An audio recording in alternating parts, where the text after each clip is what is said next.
Hello बच्चों, आज की क्लास में हम डिस्कस कर रहे हैं हमारी कक्षा 6 की विज्ञान की वर्कशीट 8।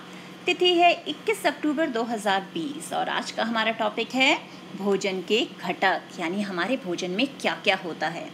तो सबसे पहले हम डिस्कस करते हैं हमारा संतुलित आहार। संतुलन यानी बैलेंस, जो सही हो, यानी अच्छे स्वास्थ्य के विकास और रखरखाव के लिए हमारे आहार में वे सभी पोषक तत्व होने चाहिए जो हमारे शरीर को सही मात्रा में चाहिए।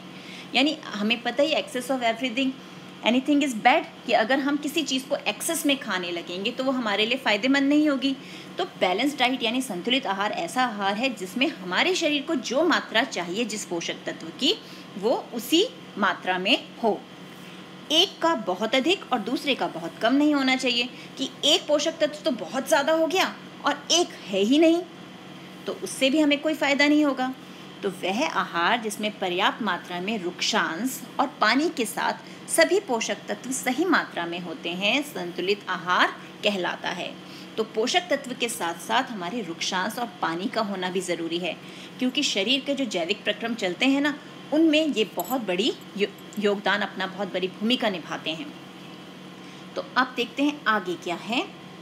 आगे हमें दिया हुआ है कुछ पोषक तत्व धोने और पकाने की प्रक्रिया में खो जाते हैं। चावल और दालों की बार बार धुलाई से उनमें मौजूद कुछ विटामिन और खनिज निकल सकते हैं। तो हमारे कुछ पोषक तत्व जो हैं धोते समय या पकाते समय मिट जाते हैं, धुल जाते हैं।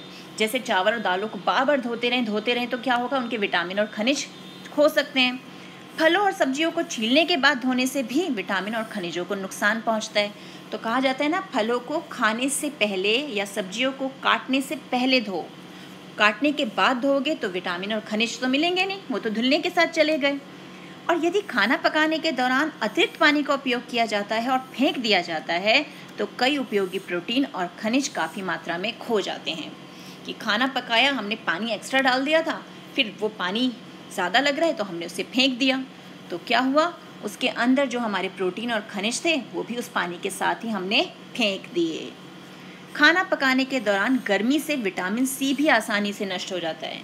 तो जो विटामिन सी वाले पदार्थ हैं, अगर हम उन्हें ज़्यादा पकाएं तो वो जो हमारे गैस की गर्मी है या पकाने की जो गर्मी है उससे नष्ट हो जाता है विटामिन सी।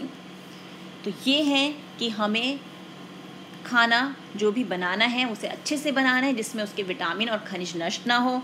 सबसे ज़रूरी चीज़, फलों और सब्जियों को काटने से पहले धोना है और खाना पकाने के लिए उतना ही पानी का प्रयोग करना है जितनी ज़रूरत है, जिससे हमें अतिरिक्त पानी को ना फेंकना पड़े। अब यहाँ क्या दिया है, सप्ताह की अवधि में आप जो भी खाते हैं उसका चार्ट तैयार करें। जांचें कि क्या आपके द्वारा पहले अध्ययन किए गए सभी पोषक तत्व एक या दूसरे खाद्य पदार्थों में एक दिन के भीतर खाए जा रहे हैं। यानी आपको क्या करना है, आपको यहाँ लिखना है कि आपने क्या भोजन खाया सप्ताह में।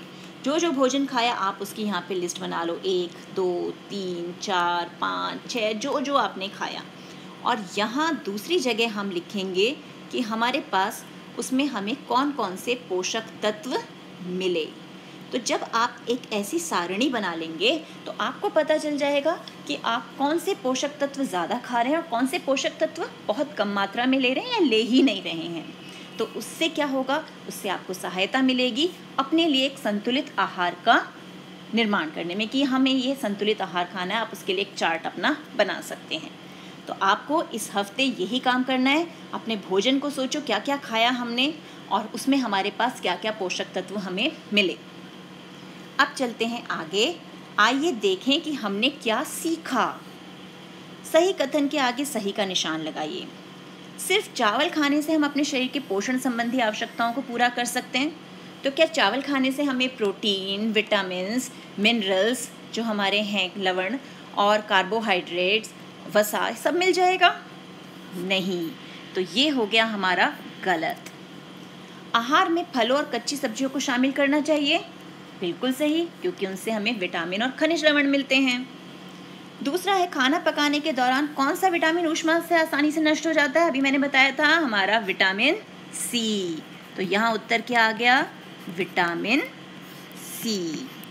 तो ये है हमारी आज की वर्कशीट। इसे सिर्फ पढ़ना ही नहीं है इसको अपने जीवन में प्रयोग में भी लाना है। अपने घर में बताना है कि खाना पकाने के लिए उन्हें क्या क्या करना चाहिए जिससे खनिजों या विटामिन को नुकसान ना पहुँचे।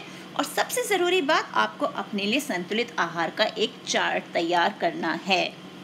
तो मिलते हैं एक और वीडियो में, तब तक keep practising and keep enjoying.